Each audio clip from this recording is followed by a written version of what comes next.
Moi, je me considère comme un ingénieur. Ingénieur, un ingénieur, c'est quelqu'un qui comprend les mécanismes, qui sait comment les choses ont été conçues, planifiées, et qui n'accepte pas simplement le résultat final en disant voilà, c'est comme ça marche ou ça marche pas, point final. Il est capable de réparer. Vous savez que c'est un mot-clé dans mon langage, savoir réparer. Mais au plus haut niveau, savoir réparer, c'est pas rien. Au plus haut niveau, justement, c'est un terme qu'on emploie dans le monde sportif. Il faut avoir un certain potentiel pour pouvoir faire ça. Ça veut dire qu'il faut se mettre au niveau, justement, de tous ceux qui ont conçu les choses, de ceux qui ont lancé les choses. Et par exemple, une langue, c'est quelque chose qui a été construit. Il faut essayer de comprendre dans quel esprit on construit une langue et comment cette langue peut avoir été corrompue, peut avoir été trafiquée.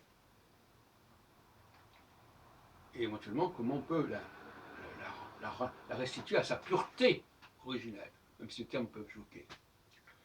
Et de la même manière, il y a des doctrines, il y a des théologies qui au départ étaient tout à fait cohérentes, parce que je crois qu'au départ, beaucoup de choses sont cohérentes, ou en tout cas ont été rendues cohérentes, si on préfère, si on accepte un état antérieur chaotique. Et cette cohérence, il faut la retrouver.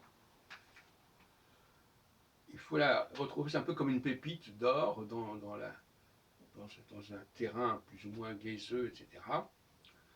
Retrouver cette cohérence dans quelque chose qui est incohérent. Pourquoi? Parce qu'il y a des gens qui s'ingénient à rendre les choses incohérentes. Par des ajouts de toutes sortes, par des amalgames de toutes sortes. La cohérence, c'est comme un corps qui deviendrait obèse, qui deviendrait bouffi, etc. On n'arrive plus à en saisir les contours.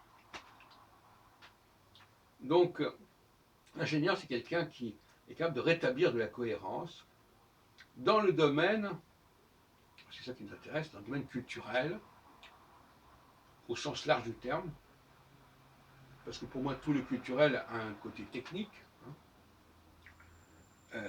Donc, retrouver la cohérence, restituer, reconstituer la cohérence me paraît une priorité absolue.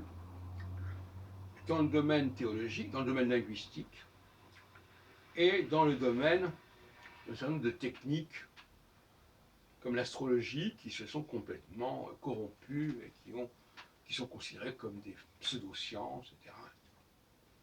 Dans tous ces domaines-là, il faut rétablir de l'ordre.